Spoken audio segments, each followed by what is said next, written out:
Good morning, everyone, and welcome to layout update number 7. Good old number 7. Who doesn't love the number 7? Oh dear, that was bad. But anyway, it is Sunday, August 29th, 2021, and it's been way too long since my last layout update video. And so I figured now would be a good time to finally show you what I've been doing since, well, the last layout update video. So, with that out of the way, let's begin. So to start off the layout update, I thought I'd start talking about future industries I will be installing.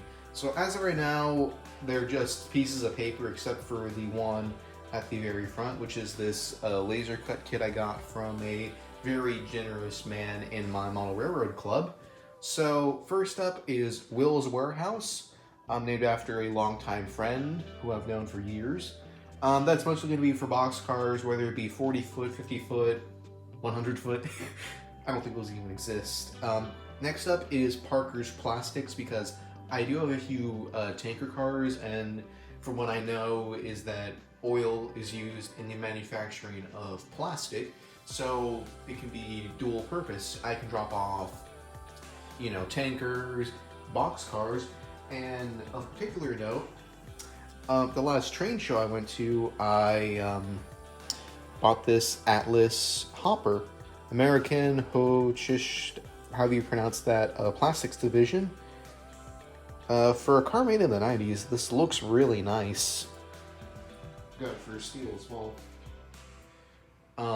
So yeah, I need to actually build the things, I'm just lazy. Next up is Gavin's Groceries. Named after a longtime friend who was in the grade above me at my high school. We're good mates. So this is like, for groceries, like, cookies and, I don't know, the Tears of Orphans. Okay, I'm sorry, that was kind of morbid. But, just grocery stuff you buy at, your Walmart or your Target or whatever.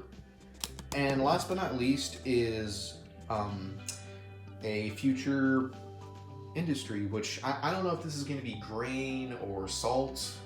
I'm still figuring that out, but as of right now we just have some cardboard tubes, which I actually kind of used for my work, because those are actually label rolls, which I'm going to be gluing together, spray painting gray, like a concrete gray, and then repurposing them. And then behind them is a coal industry, which I'm probably going to leave as Blue's Coal Depot, because, well, I can't really think of any other people in my life to start the name, the letter B, so, I don't know, who knows what I'm going to do. So now we're going to move over to the east side of my layout, so stick around for just a minute. So, for those of you who were paying attention, like good little children, you noticed something is weird about my west end. So what I decided to do is move my passing siding from the west side to the east side to better confront traffic, because this used to be really congested because all my industry was there, my passing siding, it was a mess. And also I didn't like it. It was no bueno. So, I think it was around 4th of July, I want to say. But I moved my passing siding over here, so now I can have a little more breathing area, so I can actually finally start building my small town. But as we know, it's going to happen sometime between now and 2100, as far as we know. Oh dear, what am I going to do? But hey, now I have, I can look at my pretty train whenever I do yard work, and it's a little more fun to run. And of particular note, I lied. There aren't 6 industries, there are going to be 7 industries. So this is going to be called ZAP, or ZAPW, whatever the heck you want to call it. But it stands for Zoe's All-Purpose Warehouse.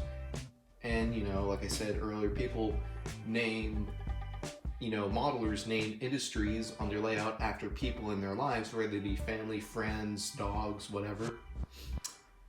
So I decided, why not name one after, someone special.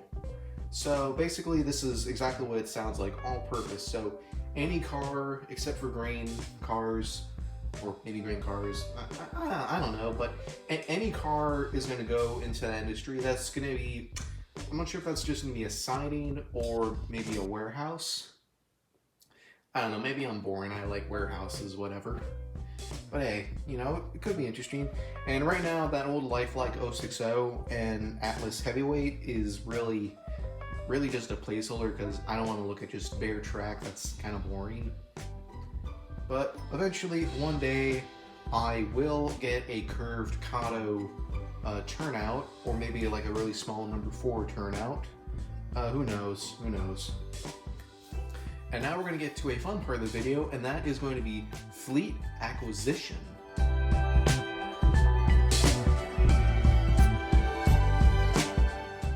And now, trains.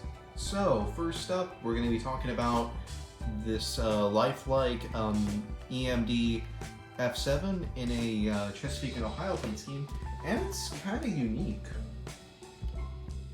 So, it's labeled for 2 different railroads, the C&O and the PR Marquette.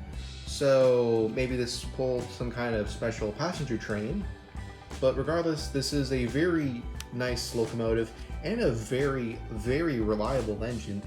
Like, I don't know if people give so much crap to Lifelike, because I think as for now, 7 or 8 of my engines out of a total of, I want to say 40, are Lifelike.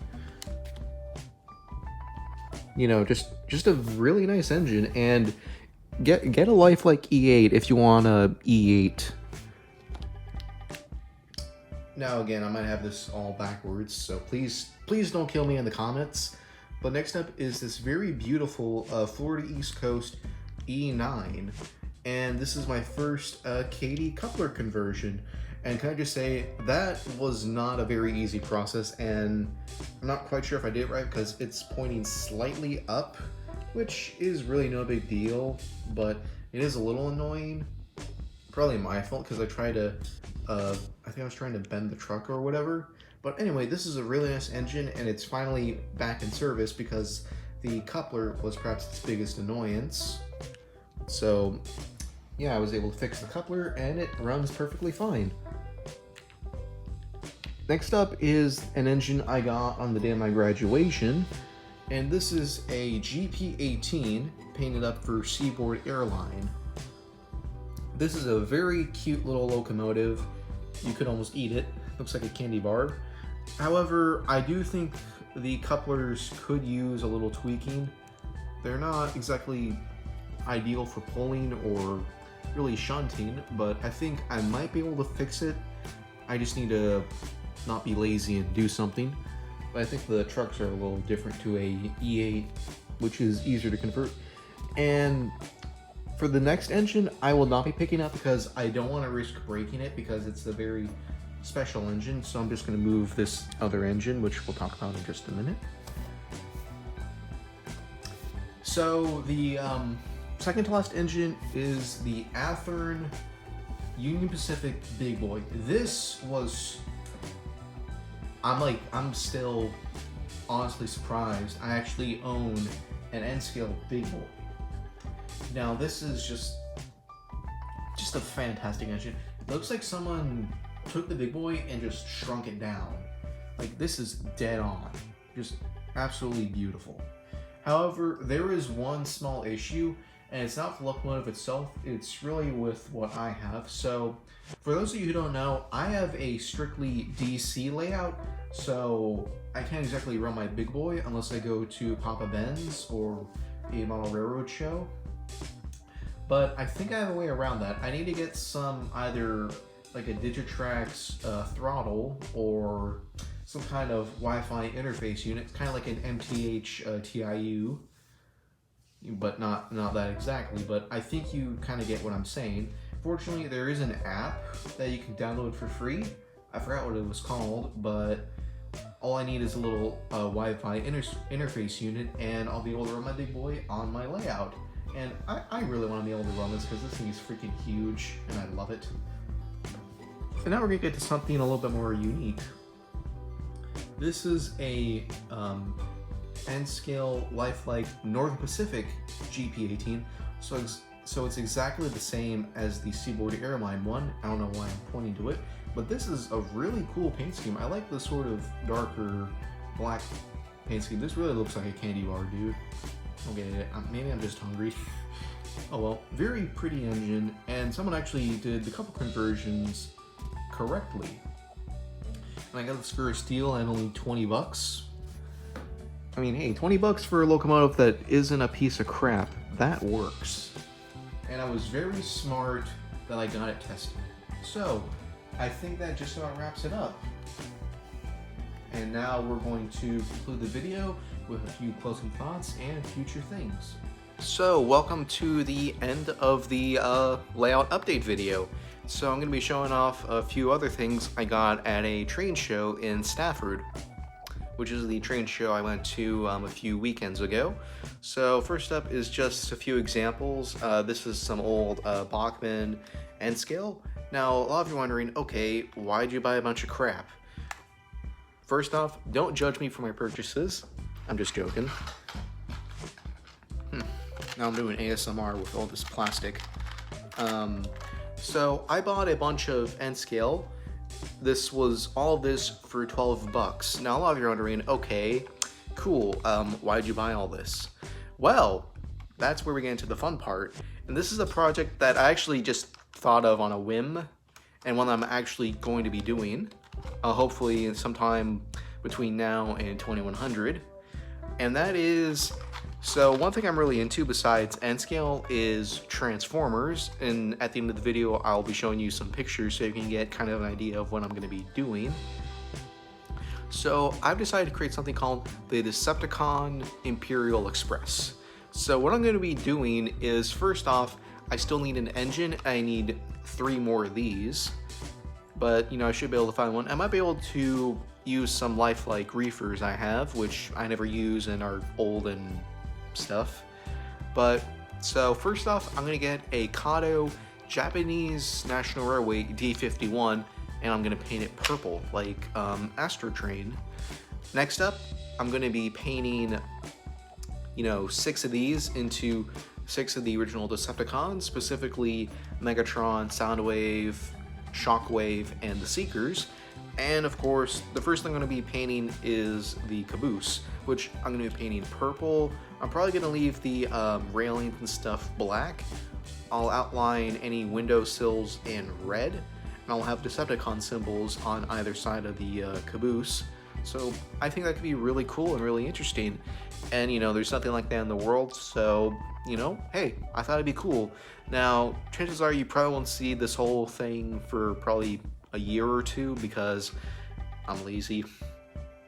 Also, I work full-time now, so I'm only really free on the weekends to really do anything, but hey, it's no big deal. Hey, I'm an adult, I gotta do stuff. I can't exactly live off my parents' money forever.